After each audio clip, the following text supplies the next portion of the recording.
चलो दूसरा स्थिति निरक्षीय स्थिति।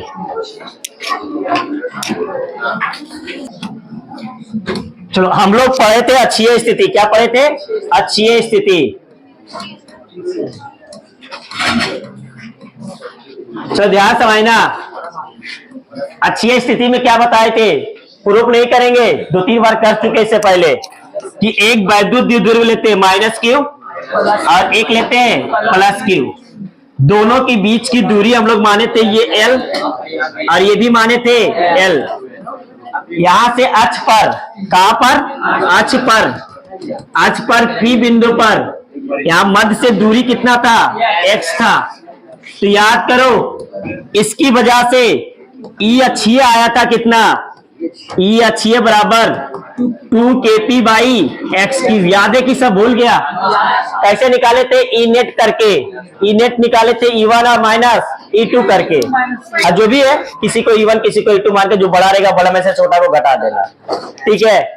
इसका दिशा आया था, याद करो, दिशा किधर आया था? कि जो वैद्युत क्षेत्र की दिशा है वो वैद्युत द्विध्रुव में दिशा किसका होता है? वैद्युत क्षेत्र का दिशा होता है। मतलब दोनों का दिशा एक ही दिशा में होता है। बता चुके ये सब चीज।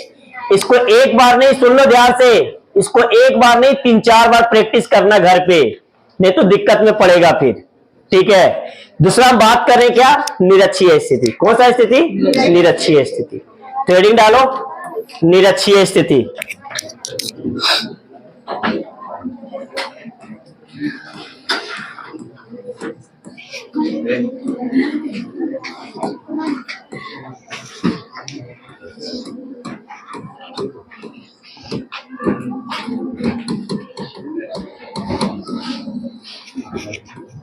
ऑन इक्वेटोरियल पोजीशन पर निकाल रहे हैं।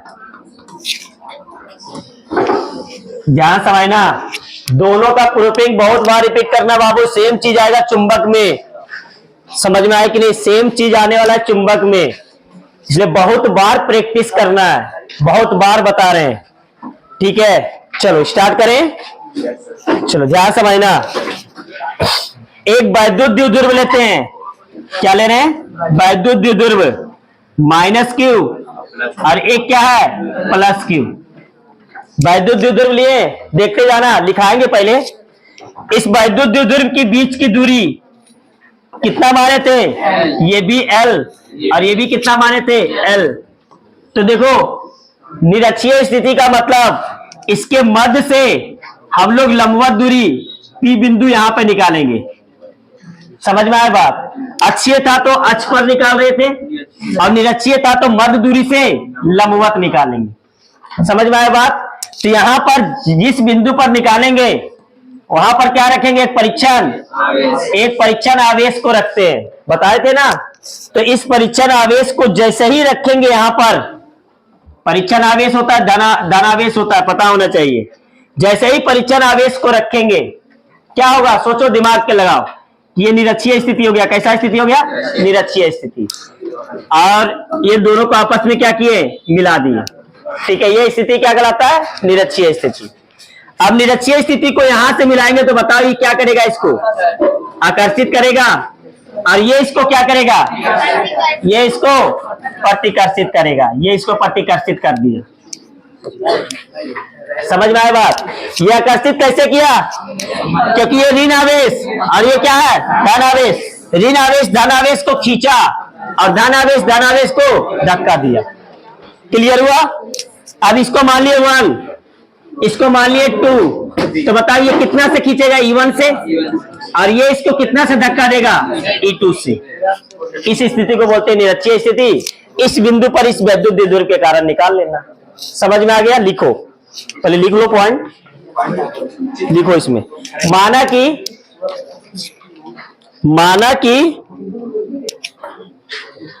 कि एक वैद्युत द्विध्रुव लेते हैं, एक वैद्युत द्विध्रुव लेते हैं जिसके बीच की दूरी 2L है जिसके बीच की दूरी 2l है, लिखो 2l, लिखो वैद्युत द्विध्रुव के मध्य बिंदु से, वैद्युत द्विध्रुव के मध्य बिंदु से P बिंदु पर, P बिंदु पर x दूरी पर, P बिंदु पर x दूरी पर, x दूरी पर एक परीक्षण आवेश को, एक परीक्षण आवेश को रखते हैं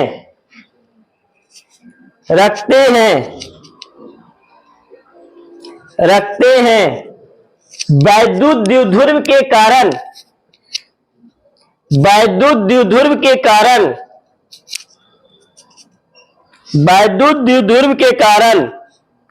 उस परीक्षण आवेश पर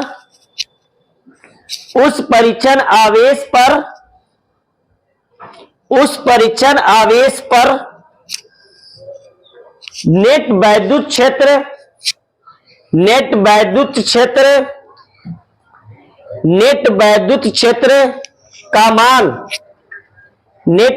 क्षेत्र का मान kp बाई एक्स क्यू होता है, kp बाई एक्स क्यू होता है। कितना होता है? kp बाई एक्स क्यू, जबकि अक्षीय में कितना आया था? 2kp by X Q. चलो आराम से फिर से रिपीट कर रहे हैं बाबू, आराम से समझो, कोई जल्दबाजी नहीं है, ठीक है? क्योंकि ये दोनों में से एक क्वेश्चन हर एक साल 5 नंबर का आता है, कोई रोकने वाला नहीं है, कोई रोकने वाला नहीं बता रहे हैं। इस साल भी देखना पेपर 2026 में 15 दिन के बाद तुम्हारे पास पेपर रहेगा, 15-20 दिन के बाद तुम देख लेना कि यहां से क्वेश्चन रहता है कि नहीं रहता है, ये भी देख लेना बढ़िया से, ठीक है? तो देखो हम लोग सबसे पहले वैद्युत द्विध्रुव के कारण दो स्थिति पे निकालते, एक अक्षीय स्थिति पे निकाले थे जब यहां रखे थे बिंदु, और एक लंबवत रखे थे, मतलब एक निकालते 0 डिग्री पर और एक निकालते 90 डिग्री पर। तो जो 0 डिग्री पर निकलता है वो कहते हैं अक्षीय, और जो 90 डिग्री पे निकलता है वो कहलाता है क्या? निरक्षीय। हटा दे इसको, क्योंकि डायग्राम पूरा बढ़िया से बनना चाहिए, ठीक है? अब क्या किए, देखते जाओ, इधर देखते जाओ, बहुत हल्का प्रूफिंग है। एक वैद्युत द्विध्रुव लिए माइनस क्यू और प्लस क्यू, एक वैद्युत द्विध्रुव लिए माइनस क्यू और प्लस क्यू। इस वैद्युत द्विध्रुव के कारण निरक्षीय स्थिति पर निकालना है P बिंदु पर, तो जहां पर निकालना, अरे अल्लाह शांत कर लो, जहां पे निकालना होता है वहां पर एक परीक्षण आवेश को ला करके रख देते हैं। किसको रखते हैं? परीक्षण आवेश को। अक्षीय पे निकाले थे तो अक्षीय पे रखे थे, और जब हम लोग निरक्षीय पे निकालते तो निरक्षीय पे रखते। जहां पे निकालना वहां पे एक परीक्षण आवेश को रख दो बस, ठीक है? अब बताओ परीक्षण आवेश कैसा होता है? धनात्मक, ठीक है? अब बताओ ये ऋणात्मक है, इसको मान लिए 1 और इसको मान लिए 2, तो बताओ इस परीक्षण आवेश को ये आवेश क्या करेगा? खींचेगा। खींचा कितना से? E1 से। और ये आवेश धनात्मक और ये भी आवेश धनात्मक, तो ये इसको धक्का देगा कितना से? E2 से। तो ये E1 से दिया और कितना से दिया? E2 से। अब बताए थे कि मध्य दूरी से हम लोग लेते थे x P बिंदु पर, तो यहां से भी कितना लेंगे? x लेंगे। समझ में आया बात? तो वहां पे भी x मध्य बिंदु से और यहाँ पे भी x, वहां पे भी लंबाई 12, दोनों के बीच की दूरी 12, और वो भी कितना लिए थे? 12 लिए थे। कोई अंतर है यहाँ पे? केवल अक्षीय स्थिति में यहां लेते हैं और निरक्षीय स्थिति में यहाँ पे लेते। क्लियर हो गया? चलो एक एक करके हम निकालते बाबू, ध्यान से समझते जाना, समय लो पूरा, बढ़िया से करके जाना है सबको। देखो इधर सबसे पहले हम लोग निकालेंगे क्या? E1। क्या निकालेंगे? E1। चलो E1 निकालते हैं। E1 देखते जाओ इधर, ठीक है? बताओ E1 इसकी वजह से है, E1 इसकी वजह से, तो बताओ वैद्युत क्षेत्र क्या होता है? KQ बाई R स्क्वायर होता है ना। तो बताओ इसकी वजह से निकाल रहे हैं, तो K Q माइनस नहीं लेते, और भाई इन दोनों के बीच की दूरी, इन दोनों के बीच की दूरी को मान लेते क्या? R। कितना मान लेते? R। तो बताओ क्या आ जाएगा? R स्क्वायर आ जाएगा। अब R तो निकाल सकते हैं ना, ये त्रिभुज बना, ये L है, और ये x है, तो बताओ r कितना निकलेगा? r बराबर रूट अंडर एक्स स्क्वायर और प्लस एल स्क्वायर। क्या r के जगह पर रख दे? तो बताओ क्या आएगा? के क्यू, और r के जगह पर रख रहे हैं क्या? Root under R square plus, sorry, X square plus L square का स्क्वायर, तो रूट और स्क्वायर हट जाएगा, तो बताओ क्या आएगा? K Q by X square plus L. आ गया? कोई दिक्कत इसमें नहीं ना? इसी प्रकार से हम लोग के E1 निकल गया, E2 निकालेंगे। तो बताओ E2, अल्लाह शांत करो, बताओ वैद्युत क्षेत्र क्या होता है? के क्यू बाई आर स्क्वायर। तो बताओ के क्यू इसकी वजह से, बताओ आर स्क्वायर मतलब यहाँ के बीच की दूरी, ठीक है? तो आर कितना है? वही होगा root under X square plus L square, तो आर स्क्वायर हुआ। अब इसको आर के जगह पर रखेंगे क्या? के क्यू, और ये क्या बनेगा? Root under R X square plus L square का होल स्क्वायर, तो बताओ क्या आ जाएगा? K Q X square plus L square. बताओ E1 और E2 बराबर है कि नहीं? E1 बराबर E2, इसको मान लेते, E मान लेते, कोई दिक्कत है क्या? बराबर है। चलो अब ध्यान समझना, ये तो पहले निकालनी है हम, ठीक है? अब हमको क्या करना है, सुनो, कि हमको निकालना है नेट चुंबकीय क्षेत्र। समझ में आया बात? ये तो E1 निकला इसकी वजह से, E2 निकला इसकी वजह से, लेकिन हमको नेट निकालना है। E1 इधर आ रहा है, E2 इधर जा रहा है। अब इसको थोड़ा मिटा देते, समझ में आ गया ना? आर तो समझ में आ गया, ठीक है, इसलिए मिटा रहे हैं कि जगह नहीं है, ठीक है? अब बताओ, ध्यान समझना, ये है E2 और ये क्या है? ये है E1। E1 इधर जा रहा है, E2 पर आ रहा है, तो नेट इसके बीच में ही तो आएगा, आएगा कि नहीं आएगा? तो नेट कहीं ना कहीं इसके बीच में आएगा, तो इसके बीच में ये क्या आएगा? E net. अरे इसके बीच में क्या आएगा? ई नेट आएगा, तो इसके बीच में ई नेट आएगा। अब बताओ कि अगर हमें थीटा मान लिए, कितना माने? थीटा, यहां समझते जाना। तो बताओ ये जेड बना, जेड जहां पे बनता है पता है ना? तो ये थीटा, तो ये भी थीटा, जेड बना, ठीक है? जहां जहां जेड बनेगा याद रखना फिजिक्स में, ये थीटा तो ये थीटा, क्योंकि जेड बन रहा है। अब ये बीच से गया, तो ये बीच से गया, तो ये थीटा तो ये भी थीटा। सिंपल सा बात है, ठीक है? क्या बात समझ में आया कि नहीं? ये एक्स को माने थीटा, तो ये जेड बना है यहां से, तो ये थीटा तो ये भी थीटा, और इसके बीच से गया, तो ये थीटा तो ये भी कितना होगा? थीटा होगा। बात समझ में आ गया? अब बताओ, यही तो ई नेट है, ये क्या है? E net. अब बताओ इसका दो टुकड़ा, ध्यान समझते जाना, इसका दो टुकड़ा, इसको टुकड़ा को तोड़ देते हैं, तो बताओ अब ये थीटा बना, तो E1 को हम लोग ई लिख सकते हैं। E1 को क्या? ई। तो बताओ इसका एक टुकड़ा जिधर थीटा उधर cos थीटा, तो इसको हम लोग लिख सकते हैं ई cos थीटा। बताओ अब इसके लिए नीचे कितना आ जाएगा? ई साइन थीटा। अरे आएगा कि नहीं आएगा? अब इसको देखो, इसको भी क्या लिखेंगे? E2 को ही लिख सकते हैं, क्योंकि दोनों बराबर है, तो ये भी क्या होगा? ई cos थीटा, ई cos थीटा, और ऊपर क्या जाएगा? ई साइन थीटा। बताओ ई साइन थीटा कैंसिल हुआ, केवल बचा क्या? ई cos थीटा। दो बार, कितना बार बचा? दो बार। तो ई नेट हम लोग क्या लिख सकते हैं? ई नेट बराबर ई cos थीटा, डायरेक्ट लिख दें, 2e cos थीटा लिख दे। कोई दिक्कत है क्या? नहीं ना, क्योंकि दोनों एक ही दिशा में रहता है, सदिश तो जुड़ता है आपस में। अब विपरीत में रहता है तो एक दूसरे से माइनस होता है। क्लियर हो गया? तो बताओ ई नेट बराबर, बताओ 2, और ई का मान तो यही है ना, यही तो ई का मान ही है, तो ई का मान रख रहे हैं, क्या रख दे? के Q by X square plus L square.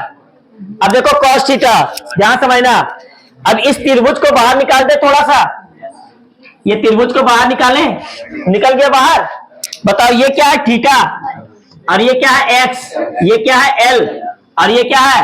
X square plus L square, है ना? अब बताओ cos थीटा बराबर, ये लंब हुआ, या आधार हुआ, और ये क्या हो गया? कर, क्या दिखा? दिख गया? ये थीटा के सामने लंब, ये आधार, और ये क्या? कर्म। तो cos थीटा बराबर क्या लिख सकते हैं, आधार बाई कर्ल लिख सकते हैं। मतलब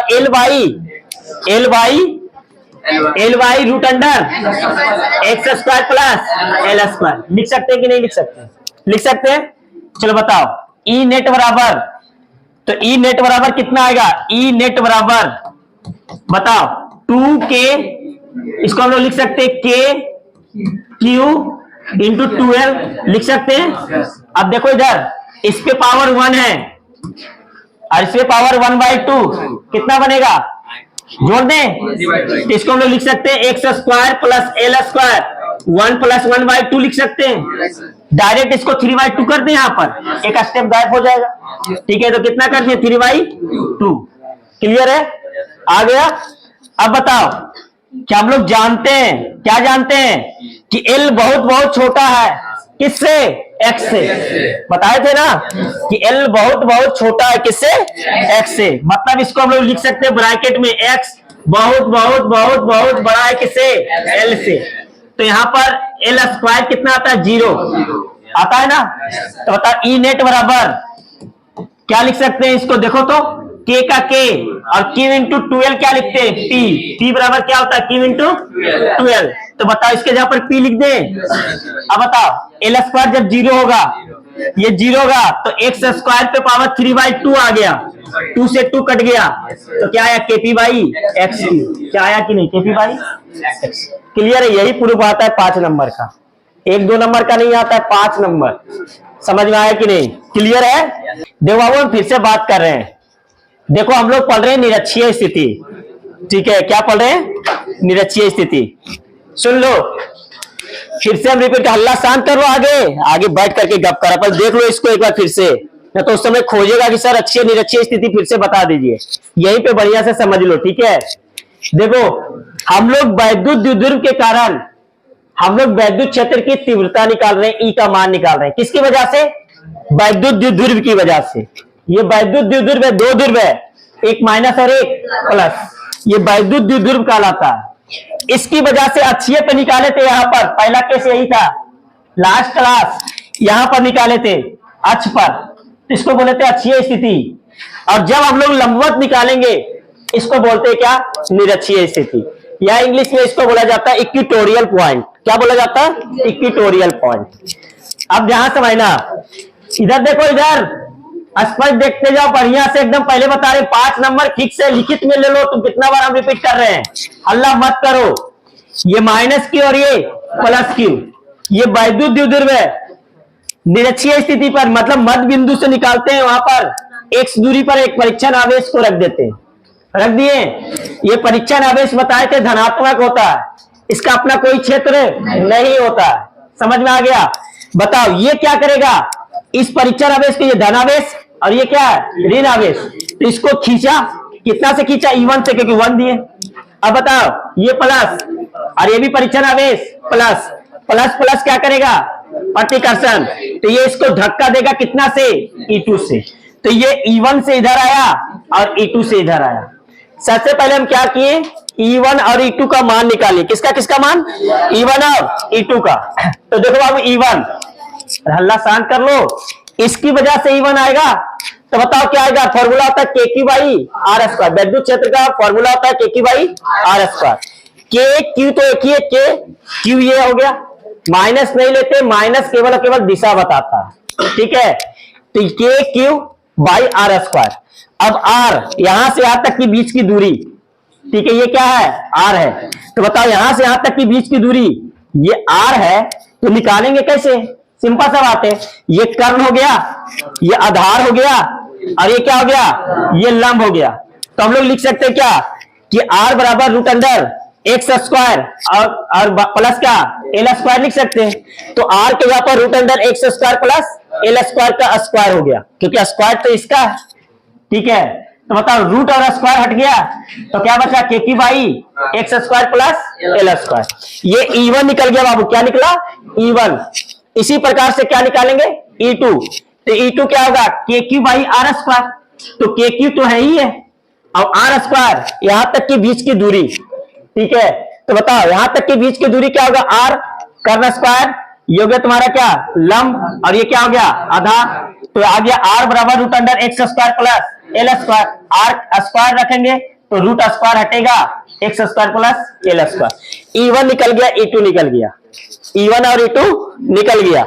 E1 और E2 दोनों आपस में क्या है, बराबर है, क्योंकि इसका भी मान है के by X square plus L square, और इसका भी मान कितना आया, के by X square plus L square. इसलिए दोनों को बराबर करके क्या मान लिए, ई मान लिए, ताकि सोल्व करने में आसान हो जाए। ठीक है, कोई दिक्कत नहीं है। अब देखो इधर, यहां समझना, जब एक जा रहा विद्युत क्षेत्र की तीव्रता इधर और एक आ रहा है इधर, तो इसका कहीं ना कहीं नेट होगा ना, कहीं ना कहीं क्या होगा, बीच में नेट होगा। स्वाभाविक है, जैसे एक लड़का एक धक्का दिया इधर और एक उसी समय धक्का दे रहा है इधर, बेचारा किधर भागेगा, बीच से ही भागेगा। तो ये इसका ई नेट है, ये इसका क्या, ई नेट। तो ई नेट जो होगा वो ई नेट का मान निकालना है। तो बताओ, ये थीटा, यहां क्या माने, थीटा माने, तो ये थीटा तो देखो जेड बन रहा है, जहां पे भी जेड बनता है याद रखना, ये थीटा तो ये भी क्या बनता है, थीटा बनता है। जेड बना तो ये थीटा तो ये भी क्या बन गया, थीटा। और ये बीच से गया, ये बीच से गया, ठीक है, तो स्वाभाविक है कि ये जब थीटा बन रहा है तो ये भी क्या बनेगा, थीटा ही बनेगा। ठीक है, अब ध्यान समझना, ये है E1, ये क्या है E1। E1 का दो टुकड़ा, जिधर थीटा उधर कॉस थीटा, और जिधर थीटा नहीं उधर साइन थीटा। तो कॉस थीटा ऊपर चला गया और साइन थीटा इधर आ गया। इसी प्रकार से E2 का दो टुकड़ा, एक बनेगा क्या, जिधर थीटा उधर कॉस थीटा, और जिधर थीटा नहीं उधर साइन थीटा। तो देखो E1 और E2 तो बराबर ही है, तो इसीलिए ये दोनों क्या हो गया, कैंसिल। और सब कॉस थीटा, दोनों कॉस थीटा एक ही दिशा में है ना। तो जब एक दिशा में सदिश रहता है तो आपस में क्या होता है, जुड़ता है। तो इसको हम लोग क्या लिख सकते हैं, ई नेट बराबर E cos theta, E cos theta, two E cos theta लिख दी। क्लियर हो गया। अब बताओ ई का मान कोई भी रख दो क्योंकि बराबर ही है। ठीक है, तो ई का मान क्या रख दिए, के Q by X square plus L square. अब यहाँ कॉस थीटा देखो बाबू, ये त्रिभुज को हम निकाल दिए बाहर, निकाल दिए, तो थीटा के सामने वाले ये क्या है, लंब, और ये क्या है, आधार, और ये क्या है, कर्ण। तो कॉस थीटा बराबर होता है आधार बाई कर्ण। तो आधार कितना एल और कर्ण कितना है, root under X square plus L square. आ गया। अब इसको सोल्व कर रहे हैं, तो देखो के को साइड कर दिए और क्यू इंटू 2l लिख दिए। ठीक है, अब इसको बताओ, इसमें पावर 1 है और इसमें पावर 1/2 है, तो 1 + 1/2 3/2 बनेगा। ठीक है, अब हम लोग जानते हैं कि x जो होता है बहुत बहुत बड़ा होता है इन दोनों के बीच की दूरी का। ये सेंटीमीटर में लिया जाता है, ये माइक्रोमीटर में। ठीक है, ये माइक्रोमीटर में रहेगा, नैनोमीटर में रहेगा, एंगस्ट्रॉम में रहेगा, और ये सेंटीमीटर वगैरह में रहता है। क्लियर हो गया। तो इसकी तुलना में ये बहुत छोटा होता है, बहुत छोटा। तो x बहुत बहुत बड़ा है किससे, l से। तो एल स्क्वायर क्या करते हैं, 0। तो एल स्क्वायर को जब 0 करेंगे तो बताओ क्या बनेगा, क्या बचेगा, एक्स स्क्वायर का पावर 3/2। तो स्क्वायर से स्क्वायर कटा, क्या बच गया, एक्स क्यूब। और यहाँ पर क्यू इंटू 2l, ये क्या बनता है, p। तो क्यू इंटू 2l के जहाँ पर p रख दिए, k का k, और ये 0 रख दिए, तो कट करके कितना आ गया, kp बाई एक्स। क्लियर हो गया। ये कौन सी स्थिति, निरक्षीय स्थिति। अब दिशा के बारे में पूछता, ऑब्जेक्टिव में कभी कभी दिशा पूछ देता है। तो दिशा के बारे में उसमें बताए थे कि जो वैद्युत द्विध्रुव का दिशा, वैद्युत क्षेत्र की दिशा एक ही दिशा में होता है, बताए थे ना। चलो इसका दिशा देखो अब इधर, इसका दिशा देखो इधर, बताइए किसका दिशा है, पी का, माइनस से प्लस की ओर, माइनस से प्लस की ओर। बताए थे ना वैद्युत द्विध्रुव का दिशा तो लिखा चुके हैं, माइनस से प्लस की ओर होता है। तो माइनस से प्लस की ओर पी का दिशा। अब बताओ ई नेट का दिशा किधर है, इसके विपरीत, इसके विपरीत है कि नहीं। ये है पी का दिशा और ये है ई नेट का दिशा, एक दूसरे का विपरीत है। तो यहां पर हम लोग दिशा लिख सकते हैं, दिशा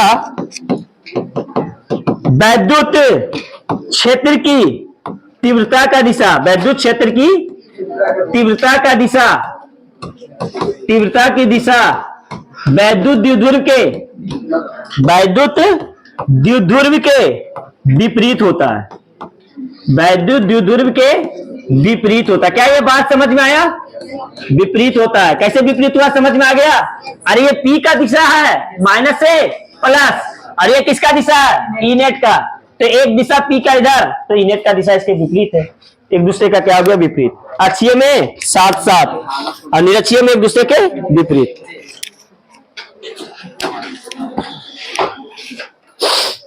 अब बात कर रहे हैं हम लोग,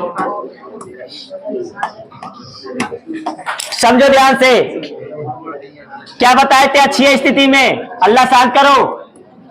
अक्षीय क्या आया था, 2 kp/x³ आया था, और निरक्षीय कितना आया, निरक्षीय आया kp/x³ आया।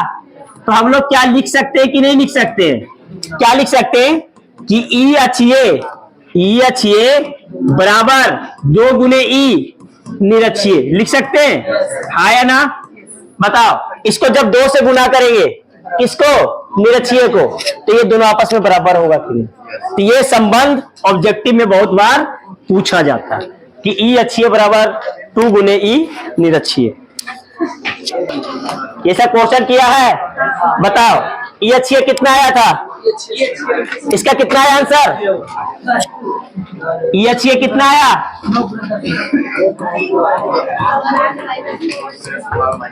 कितना आया, 3.3 गुने 10⁴ इतना ही आया था, न्यूटन प्रति कूलम, इतना ही आया था ना। अब देखो दूसरा बोल रहा है क्या, ये अक्षीय, ये क्या आया था, अक्षीय यही आया ना, ठीक है। बताओ ई निरक्षीय निकालना है, तो क्या लिखेंगे, ई निरक्षीय बराबर क्या लिखेंगे, ई अक्षीय बाई 2 लिखेंगे। अरे अभी तो बताए, ई अक्षीय बाई कितना 2 बताए ना, तो बताओ ई अक्षीय कितना है, 3.3 गुने 10⁴ और बाई 2 कितना आ जाएगा, कितना आ जाएगा, जो भी आएगा जितना आएगा गुना भागा कर लेना, न्यूटन पर कूलम आंसर।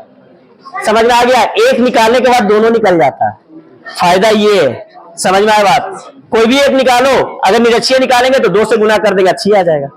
अगर अक्षीय से निरक्षीय निकालना है तो 2 से भागा देगा। अभी संबंध बताए ना, तो ई निरक्षीय बराबर क्या निकलेगा, ई अक्षीय बाई 2 कितना है, 1.65 गुने 10⁴ न्यूटन प्रति कूलम, ये आंसर आ गया।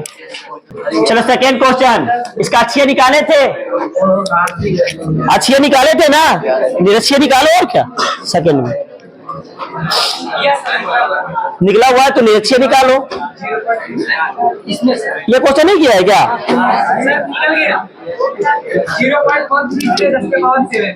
चलो बताओ ई अक्षीय कितना आया था, 0.26, ई अक्षीय कितना आया, 0.26 10 इतना ही आया था। अरे इसका देखो, इसका इतना ही आया है सर, इतना है तो सर 6 गुने काटा नहीं था, 7/8 तो भागा दे करके देखो तो कितना आ रहा है,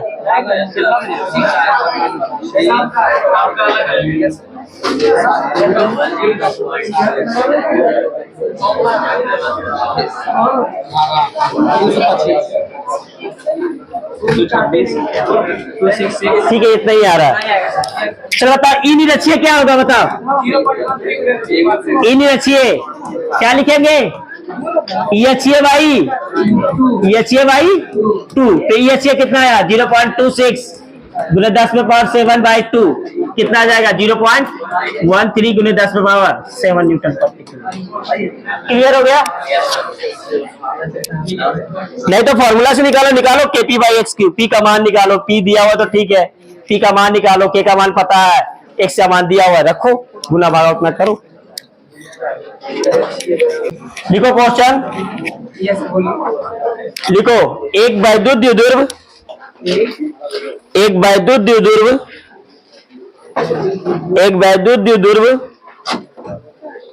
जिस पर 10 माइक्रोकूलम आवेश रखा है, जिस पर 10 माइक्रोकूलम आवेश रखा है, 10 माइक्रोकूलम आवेश रखा है, दोनों आवेश की बीच की दूरी 10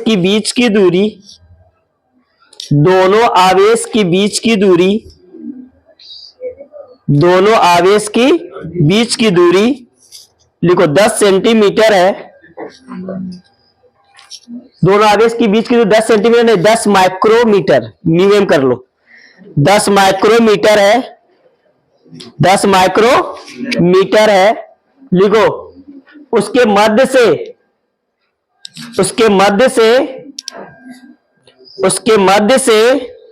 10 सेंटीमीटर दूर 10 सेंटीमीटर दूर अक्षीय स्थिति और निरक्षीय स्थिति पर वैद्युत क्षेत्र की तीव्रता का मान ज्ञात करें। वैद्युत क्षेत्र की तीव्रता का मान ज्ञात करें। निकल जाएगा, चलो निकालो। वैद्युत क्षेत्र की तीव्रता का मान ज्ञात करें। कौन कौन से स्थिति पर? अक्षीय और निरक्षीय दोनों स्थिति पर। चलो एक निकालो, दूसरा अपने आप आ जाएगा। चलो एक वैद्युत द्विध्रुव कितना आवेश है? 10 माइक्रोकूलम। देखते जाओ, -10 माइक्रोकूलम का आवेश है। वैद्युत द्विध्रुव का मतलब एक माइनस और एक प्लस। जैसे ही वैद्युत द्विध्रुव बोला समझ जाना, एक माइनस और एक क्या है? प्लस है। बताओ दोनों की भी आप क्या बोला, आगे पढ़ो। दोनों आवेश की बीच की दूरी दोनों की बीच की दूरी कितना है? 10 mm, मतलब 12 दिया हुआ है, 10 माइक्रोमीटर। चलो गिवेन में पहले लिख लेते हैं। गिवेन में Q का मान कितना है? 10 माइक्रोकूलम। इसको चेंज कर लो कूलम में, 10 × 10⁻⁻6 कूलम Q का मान है। बताओ 12, दोनों की बीच की दूरी 10 माइक्रोमीटर, तो 10 × 10⁻⁻6 मीटर। चलो आप बताओ आगे। उसके मध्य से 10 सेंटीमीटर दूर मध्य से 10 सेंटीमीटर दूर, मतलब x 10 सेंटीमीटर, x का मान दिया हुआ है। इसको मीटर में चेंज करेंगे, 10 × 10⁻⁻2 मीटर। तो क्या बोल रहा है? चलो अक्षीय स्थिति, चलो लगा दो फॉर्मूला। और क्या लगा नहीं सकते हैं तो बताओ ई अक्षीय बराबर, पहला अक्षीय निकाल रहे हैं। ई अक्षीय का फॉर्मूला बताओ क्या होता है? 2kp/x³। चलो आप तुम ही बताओ, k का मान पता है, ठीक है, k का मान 9 × 10⁹ होता है, ये तो फिक्स है। x का मान क्वेश्चन में दिया हुआ है, लेकिन p दिया हुआ है क्या? p नहीं दिया हुआ, तो p निकालेंगे। चलो p के कैसे निकालते? q × 12, तो रख दो इसी में। बहुत सारे को अगर दिक्कत है तो इसी में रख दो। p का क्या रख दें? 2k, और p को क्या रख दें? q × 12, और y क्या? x³ इसी में रख दिए, ठीक है। बताओ तू k का मान 9 × 10⁹, बताओ q कितना है? 10 × 10⁻⁻6। दोनों के बीच की दूरी 10 × 10⁻⁻6। बताओ दूरी कितना है? 10 × 10⁻⁻2, तो 10 × 10⁻⁻2 का होल क्यूब। चलो इसको सोल्व करना है बस। तो देखो ध्यान समझना, सोल्व करना है केवल। तो देखो 9 दूनी 18, चलो 18 को लिख दो। लिख दिए? सब 10 को एक तरफ कर लो। तो देखो 10 9 है ना, और ये देखो पावर 1 + 1 कर दे, इसका कर दिए। ये कितना है? -6। ये कितना है? +1, और ये कितना है? -6। इतना तो कर सकता है कि नहीं कर सकता? अब बताओ ये 3 बार गुना होगा, तो बताओ 3 बार जब गुना होगा तो क्या लिखेंगे? 3 0 लिख देंगे। क्लियर हो गया? अब ये क्या लिखेंगे? 10⁻⁻6 लिखेंगे। 3 बार है ना, ठीक है। तो इसको ऊपर लेकर के जाओ। तो जब इसको ऊपर लेकर के जाएंगे तो ई अक्षीय बराबर क्या आएगा? बताओ 2 सॉरी ये 18। अब इसको सोल्व करो, इधर देखो, इधर प्लस प्लस को जोड़ लो। 9 × 1 10, 10 और 1 11, 11 में से 12 गया, -1, तो 10⁻⁻1। अब +6 ऊपर जाएगा, गया, ठीक है। नीचे कितना है? नीचे 1000 है। इसको भी लिख दें 10⁻3, लिख दें 10⁻3 लिख देते हैं, कोई दिक्कत? तो बताओ कितना आएगा? 18 × 10⁻5 आया, और 10⁻3 ये तो कटेगा, तो ये कितना आ गया? 1800। उसके बाद आ गया क्या? न्यूटन, सॉरी ई बराबर होता है ना kq/r²। ई बराबर होता है न्यूटन प्रति कूलम। एम बाई क्यू होता है ना। इतना आया 1800 आया था। ठीक है चलो ठीक है। हाँ ठीक है 18 गुने 10 में 2 कर दो, कोई दिक्कत नहीं है, इसमें क्या चीज है। अब बताओ पहला निकल गया, दूसरा क्या बोलेगा निरक्षीय। तो ई निरक्षीय का भी संबंध बताया अक्षीय के साथ। क्या बताया, ई निरक्षीय बराबर ई अक्षीय बाई 2। तो ई अक्षीय कितना आया 1800 और बाई 2 तो 900 न्यूटन प्रति कूलम। इसमें क्या सोचना, गुना भागा केवल करना है। क्वेश्चन लिखो, एक वैद्युत द्विध्रुव जिस पर आवेश 1 माइक्रो कूलम है, जिस पर आवेश 1 माइक्रो कूलम है, 1 माइक्रो कूलम है। लिखो दोनों आवेश की बीच की दूरी, दोनों आवेश की बीच की दूरी, दोनों आवेश की बीच की दूरी 100 माइक्रोमीटर है, 100 माइक्रोमीटर है, 100 माइक्रोमीटर है। लिखो वैद्युत द्विध्रुव के मध्य बिंदु से, वैद्युत द्विध्रुव के मध्य बिंदु से, वैद्युत द्विध्रुव के मध्य बिंदु से, मध्य बिंदु से 1 सेंटीमीटर दूर, 1 सेंटीमीटर दूर, 1 सेंटीमीटर दूर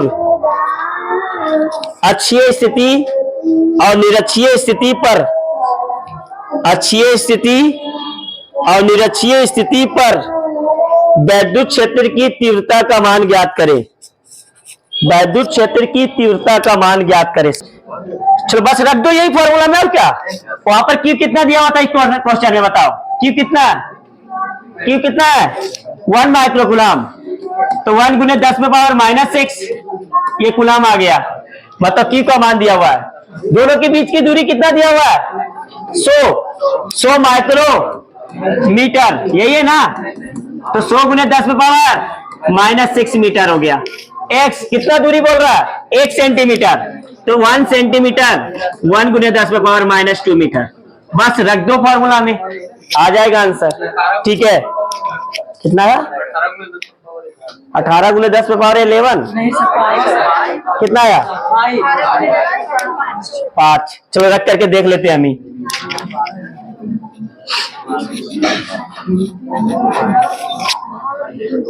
चलो देखो इधर, यही तो है formula 2 kp by X Q. P का मान रख दे क्यू इंटू 12। चलो देखो इधर 2 के का मान 9 इंटू 10 9। क्यू कितना है 1 गुने 10 में पावर -6। दोनों के बीच की दूरी 100 गुने 10 में पावर -6। एक्स क्यू, एक्स कितना है 1 गुने 10 में पावर -2 का होल क्यू। बस इसको गुना भागा करो, 2 दूनी 18, 10 में पावर जितना है सब बैठा दो। ठीक है तो देखो 9, ये कितना -6, ये 2, अरे 2 है ना, और ये कितना -6। अब -6 बनेगा ऊपर कर दे +6, तो ये देखो ये कट गया, ये कटा कितना 9 2 11, 18 गुने 10 में पावर 5। सही तो है न्यूटन प्रति कूलम, सही तो है। इसको आधा कर देंगे तो कितना आएगा, इसका आ जाएगा 9 गुने 10 में पावर 5 न्यूटन प्रति कूलम। ठीक गुना भागा हम गलती किया। तो देखो इधर थोड़ा सा समझ लो तब आगे बढ़ेंगे। देखो अक्षीय स्थिति का मतलब क्या हुआ, थोड़ा समझ लो तब ये तीसरा केस समझ में आएगा। अक्षीय स्थिति का मतलब ये -q और ये +q, बीच की दूरी कितना 12 यहां पर लेते हैं। मतलब अक्षीय स्थिति का मतलब x कितना, तो थीटा कितना 0 डिग्री। थीटा कितना लिया जाता है 0 डिग्री, ये अक्षीय स्थिति कहलाता है। और ई नेट का मान क्या आया था, ई नेट का मान 2 kp बाई एक्स क्यू। अरे हल्ला शांत करो। दूसरा निरक्षीय स्थिति क्या था, निरक्षीय स्थिति, निरक्षीय स्थिति में बताए थे कि -q और ये क्या है +q। इसकी बीच की दूरी तो 12 है ही है, इसके मध्य से लिए थे यहां पर, मतलब कितना कोण है 90 डिग्री का। तो थीटा अगर 90 डिग्री दिखा तो ई नेट का मान अभी लाए थे, क्या लाए थे AP बाई एक्स। लेकिन बताओ 0 डिग्री का पता है, 90 डिग्री का पता है, अब तुझसे पूछ दिया 30 डिग्री का, क्या करेंगे वहां पे, क्या करेंगे लौट करके चल आएंगे फिर, ठीक है। अरे 0 डिग्री पे पढ़ लिए, अच्छी है स्थिति, 90 डिग्री पे पढ़ लिए, अच्छी है स्थिति, लेकिन तुमको बोल दिया 30 डिग्री पे निकालो, 45 डिग्री पे निकालो, 120 डिग्री पे निकालो, तो क्या घर चलाएंगे फिर। तो वैसी स्थिति के लिए हम लोग क्या करते हैं, तीसरा केस और लास्ट केस जो कि जनरल केस होता है, कोई भी कोण पर निकल जाता है। समझ में आ गया बात, लिखो तीसरा लास्ट केस, ठीक है। केस नंबर 30 बना देते हैं, इसको भी बना देते हैं, ठीक है। देखो वैद्युत द्विध्रुव के किसी बिंदु पर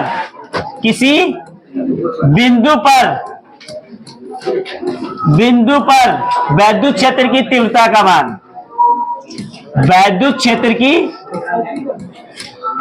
तीव्रता का मान, अरे अल्लाह शांत कर लो, ठीक है। तीव्रता का मान किसी बिंदु पर, समझ में आया बात, किसी भी बिंदु पर तुमको दे दे, 30 डिग्री 50 डिग्री 45 डिग्री 60 डिग्री, सबके लिए वैलिड होगा, ठीक है। जनरल केस इसको बोलते हैं, क्या बोलते हैं, जनरल केस। जनरल केस समान स्थिति इसको बोला जाता है, क्या बोला जाता है, समान स्थिति, सबके लिए वैलिड होगा। चलो स्टार्ट करें, चलो ध्यान समझना, ये लास्ट फॉर्मूला इस टॉपिक का, ठीक है। देखो एक वैद्युत द्विध्रुव बना है, ये -q और ये क्या +q, वैद्युत द्विध्रुव बना लिए, ठीक है। हल्ला शांत कर लो बाबू, ठीक है। ये वैद्युत द्विध्रुव, चलो टेढ़ा बन गया,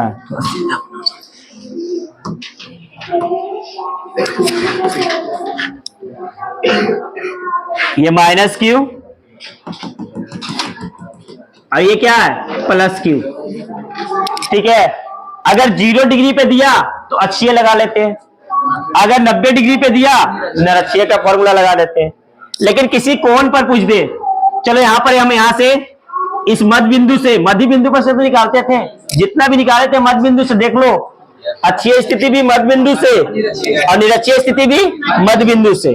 तो मध्य बिंदु से मान ली कि कोई कोण है, इस P बिंदु पर निकाल रहे हैं, ये ना ही अच्छी है ना ही निरक्षीय है, ठीक है।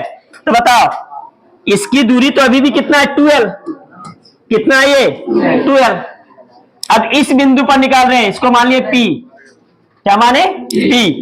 अब यहां से जो कोण बनाया वो कोण बनाया थीटा, कितना कोण बनाया, थीटा कोण बनाया।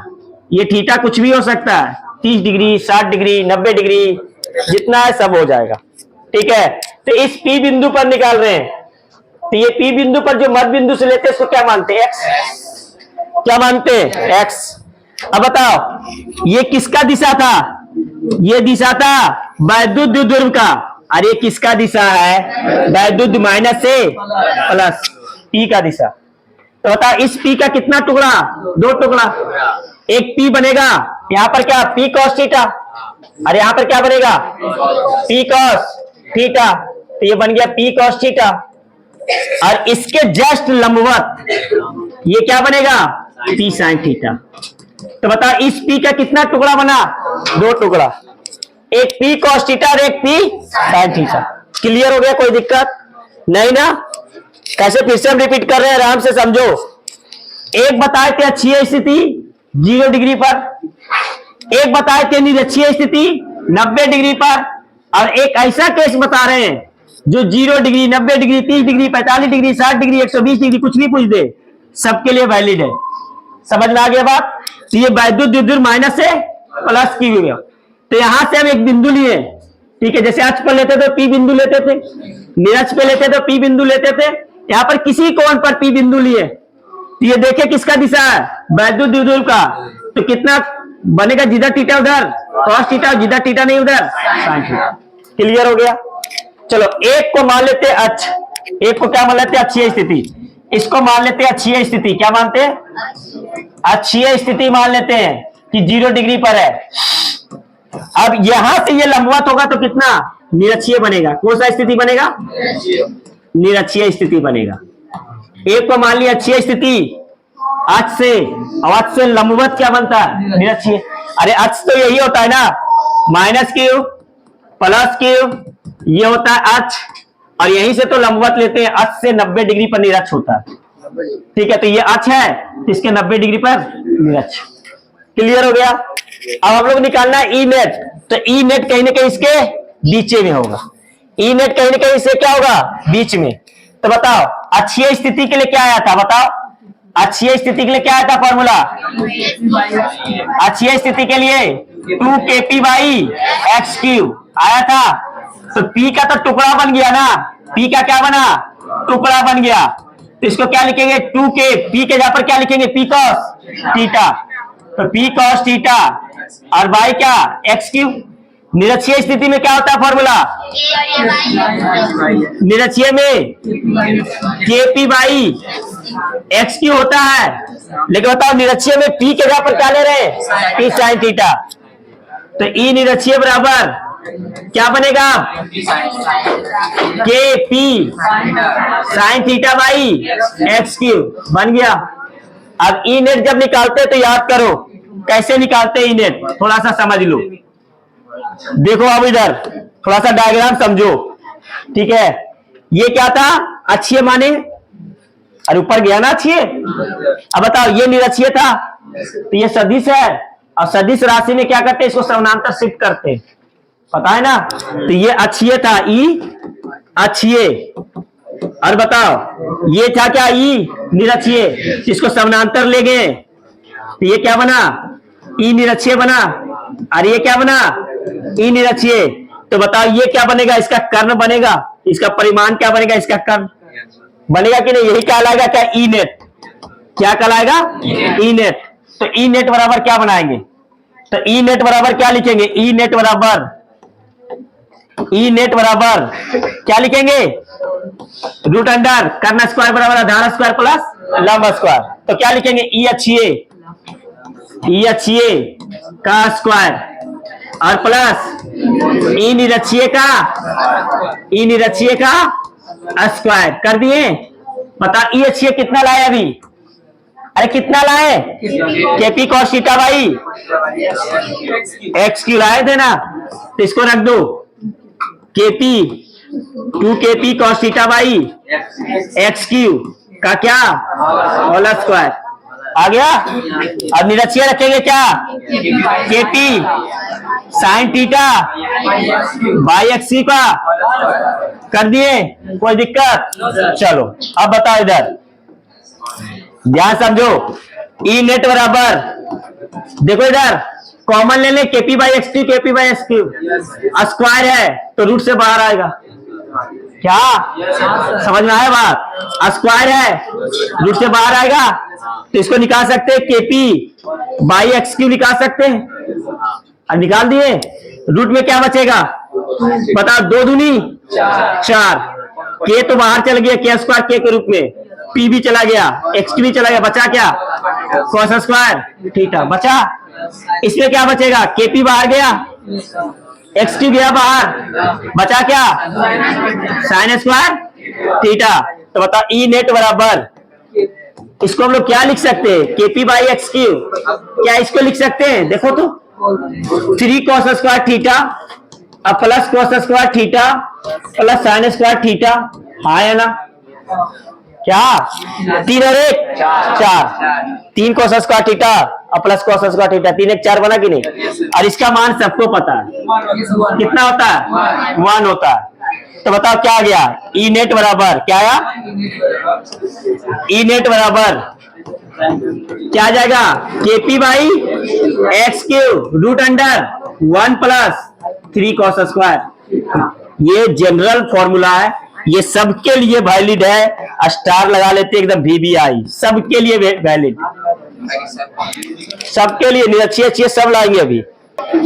देखो हम लोग निकाल लिए अच्छी और क्या निकाल लिए? निरक्षीय। फोकस करो सब इधर। अक्षीय का मतलब कितना डिग्री? 0 डिग्री। तो 0 डिग्री पे यहां निकाले थे और इसी पर 90 डिग्री पर यहां निकाले थे, तो ये बनाता अक्षीय और ये बनाता निरक्षीय। तो 0, अरे अल्लाह सार कर लो, 0 डिग्री और 90 डिग्री पे पता है कि जब अक्षीय पूछेगा तो 2kp बाई एक्स क्यू लगा देंगे और जब निरक्षीय स्थिति पूछेगा तो kp बाई एक्स क्यू। लेकिन 0 डिग्री और 90 डिग्री पे अगर क्वेश्चन में 30 डिग्री पूछ दे, क्वेश्चन में 45 डिग्री पूछ दे, तो क्या करेंगे? तो ये फॉर्मूला का इस्तेमाल करने वाले हैं। ठीक है, कैसे आया वो समझ लो। देखो ये माइनस क्यू प्लस क्यू, ये वैद्युत द्विध्रुव बना, इसकी दूरी 12 है। अब ना ही अक्षीय ले रहे ना ही निरक्षीय ले रहे, कोई एक ऐसा बिंदु जो कि वैद्युत द्विध्रुव से कितना कोण बना रहा है? थीटा कोण। ये थीटा कोण कुछ भी हो सकता है। 30 डिग्री, थोड़ा सा बढ़ा देंगे 45, मान लीजिए 30 है, थोड़ा सा बढ़ाए 45, फिर और बढ़ा देंगे 90, फिर और बढ़ा देंगे 120, ऐसे बढ़ते चला जाएगा। ठीक है, तो ये थीटा पे निर्भर कर रहा है। किस पे निर्भर कर रहा है? थीटा पे। बात समझ में आया कि नहीं? तो अब ई अक्षीय, तो पी का, अरे हल्ला शांत कर लो, आगे बैठ के बहुत हल्ला करता है एकदम। तो बताइए इस पी का कितना टुकड़ा? 2 टुकड़ा, जिधर थीटा उधर cos थीटा और जिधर थीटा नहीं उधर sin थीटा।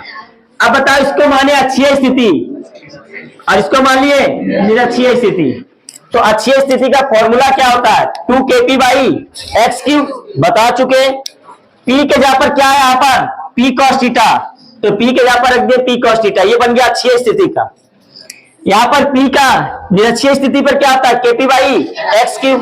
लेकिन यहाँ पर ये निरक्षीय स्थिति p का कौन सा टुकड़ा है? p sin थीटा, तो p के जगह पर क्या रख दिए? p sin theta. क्लियर हो गया? अब ध्यान समझो कि हम लोग निकाल रहे हैं नेट, वैद्युत क्षेत्र का नेट मान निकाल रहे हैं। तो बताओ ये कैसा था? ये अक्षीय स्थिति था, तो अक्षीय स्थिति। देखो वैद्युत क्षेत्र एक सदिश राशि है और सदिश राशि का सबसे बड़ा खासियत, इसको समानांतर ऊपर नीचे ले जा सकते हैं। समझ में आया बात? तो इसको शिफ्ट कर दिए ऊपर, इसको जैसे ही शिफ्ट किए उधर, तो देखो यहां शिफ्ट हो गया, तो ये बन गया अक्षीय, ये बन गया निरक्षीय और ये इसका बन गया ई नेट। इसको अगर उलट कर देखें 90 डिग्री है, ये 90 डिग्री में त्रिभुज बनता है। बात समझ में आए कि नहीं? अक्षीय से निरक्षीय कितना कोण बनाता है? 90 डिग्री। तो ये 90 डिग्री का कोण है, तो ये बन गया त्रिभुज। तो कर्ण स्क्वायर बराबर आधार स्क्वायर प्लस लंब स्क्वायर, वही काम करना है। तो बता ई नेट बराबर क्या होगा? रूट अंडर ई अक्षीय का स्क्वायर और प्लस ई निरक्षीय का स्क्वायर। ई अक्षीय का स्क्वायर जो भी आया वो रख दिए, ई निरक्षीय का स्क्वायर रख दिए, और रखने के बाद इन दोनों में कॉमन क्या आ रहा था? kp by X Q. Square है तो रूट से बाहर निकल गया kp बाई एक्स क्यू। तो बचा क्या इसमें? इसमें 2 दूनी 4 cos थीटा का cos स्क्वायर थीटा, और ये kp बाई एक्स क्यू बाहर गया, तो बचा क्या? sin थीटा, तो sin स्क्वायर थीटा बन गया। अब इसको हम लोग लिख सकते हैं, देखो इधर, इसको क्या लिख सकते हैं? 3 cos स्क्वायर थीटा मिलकर के 4 cos स्क्वायर थीटा बना, और ये क्या है? sin square theta. सबको पता है कि sin square theta plus cos square theta का मान 1 होता है, तो 1 प्लस 3 cos स्क्वायर थीटा। अब इसका इंपॉर्टेंस समझ लो। अब इसका इंपॉर्टेंस देखो, फॉर्मूला ये आया kp by X Q. Formula किसी भी स्थिति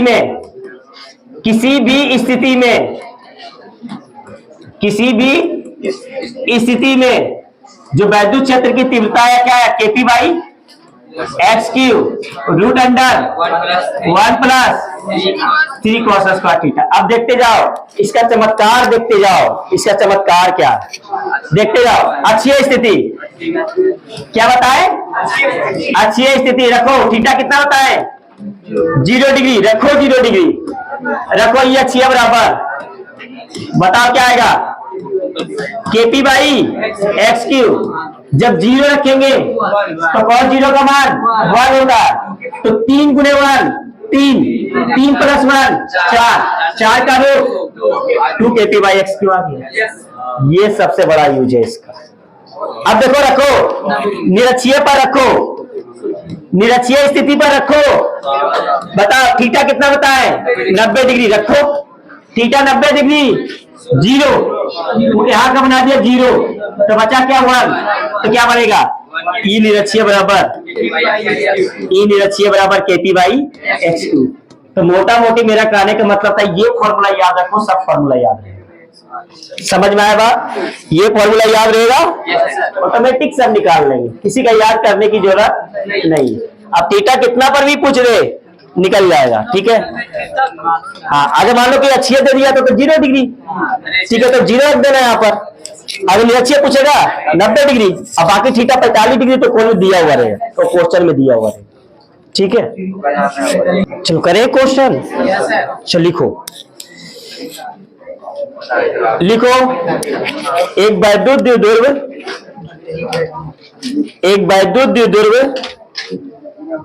हाँ क्वेश्चन, एक वैद्युत द्विध्रुव 10 कूलाम मीटर है, 10 कूलाम मीटर है,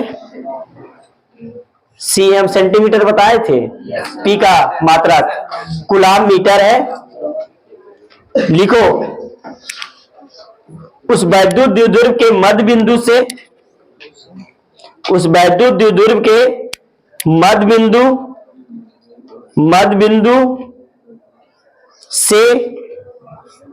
बिंदु से 10 सेंटीमीटर की दूरी पर, 10 सेंटीमीटर की दूरी पर 45 डिग्री का कोण बनाता है, 45 डिग्री का कोण बनाता है, तो वैद्युत क्षेत्र की तीव्रता का मान ज्ञात करें। तो वैद्युत क्षेत्र की तीव्रता का मान ज्ञात करें। एक वैद्युत द्विध्रुव 10 कूलाम मीटर, मतलब पी का मान दिया हुआ, किसका मान, पी का मान 10 कूलाम मीटर, सेंटीमीटर नहीं है कूलाम मीटर है, ठीक है। वहां पे भी लिखे थे, बताए भी थे कि सेंटीमीटर मत समझ लेना, ये कूलाम मीटर है। रखने का तरीका होता है सीएम सेंटीमीटर, लेकिन होता है कूलाम मीटर, मतलब ये मीटर में दिया हुआ है, इसको चेंज करने की जरूरत नहीं है, कूलाम में भी है, चेंज करने की जरूरत नहीं है। चलो आगे बताओ क्या दिया हुआ। उस मध्य बिंदु से 10 सेंटीमीटर, इसको चेंज करो मीटर में, 10 × 10⁻² मीटर। क्लियर है? थीटा कितना दिया हुआ, 45 डिग्री रख दो। बताओ ई नेट बराबर KP by x³ √1 + 3 cos² theta, के का मान 9 × 10⁹, पी का मान दिया हुआ है 10 × 10⁻², ठीक है। अरे पी का मान है ना, तो 10 तो दिया हुआ ही है। अरे बताओ x इतना है 10 × 10⁻² का होल क्यूब आ गया, √1 + 3। बताओ cos 45 डिग्री का स्क्वायर होगा ना, तो इसको हम लोग क्या लिख सकते हैं, बताओ इसको हम लोग क्या लिख सकते हैं, ई नेट बराबर इसको लिख सकते हैं 9 × 10⁻10 और ऊपर जाएगा +6 आ जाएगा, और नीचे कितना है 10⁻3, तो इसको भी कर दे -3 कर दे, ठीक है। 10⁻3 आएगा तो -3 जाएगा, ठीक है, सही है ना सब। चलो और ये कितना बचा 1 + 3 cos 45 डिग्री का मान 1/√2, तो 1/√2 का स्क्वायर, तो ये बन गया ई नेट बराबर 9 × 10⁻13, और ये कितना आएगा गुने √1 + 3/2, तो 5/2, तो ई नेट बराबर आएगा 9√5/2 और गुने 10⁻13 न्यूटन प्रति कूलम। गुना भागा करना तो गुना भागा करो। चलो सारांश, वैद्युत द्विध्रुव का सारांश देखते जाओ इधर।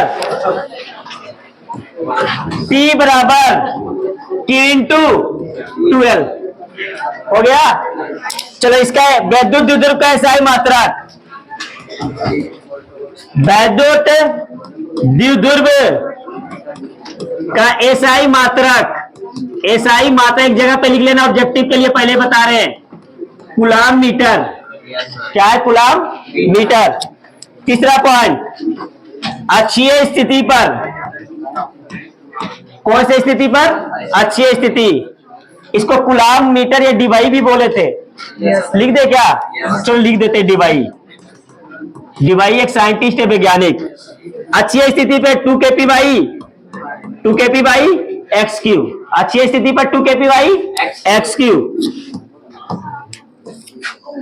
इसमें दिशा का अगर बात करेंगे, अक्षीय स्थिति में दिशा का बात, वैद्युत क्षेत्र, वैद्युत क्षेत्र और वैद्युत द्विध्रुव, वैद्युत द्विध्रुव, वैद्युत द्विध्रुव का दिशा समान होता है। का दिशा क्या होता है?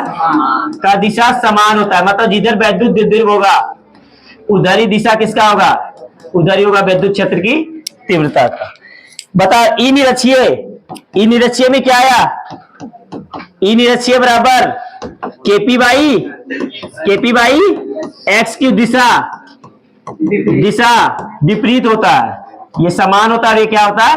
विपरीत। एक आता है समान स्थिति, समान स्थिति किसी भी कोण पर, किसी भी कोण पर, तो इसका आया था ई बराबर KP by X Q root under 1 + 3 cos square theta. इससे बाहर कोई भी बोर्ड में नहीं आ सकता है, गारंटी है।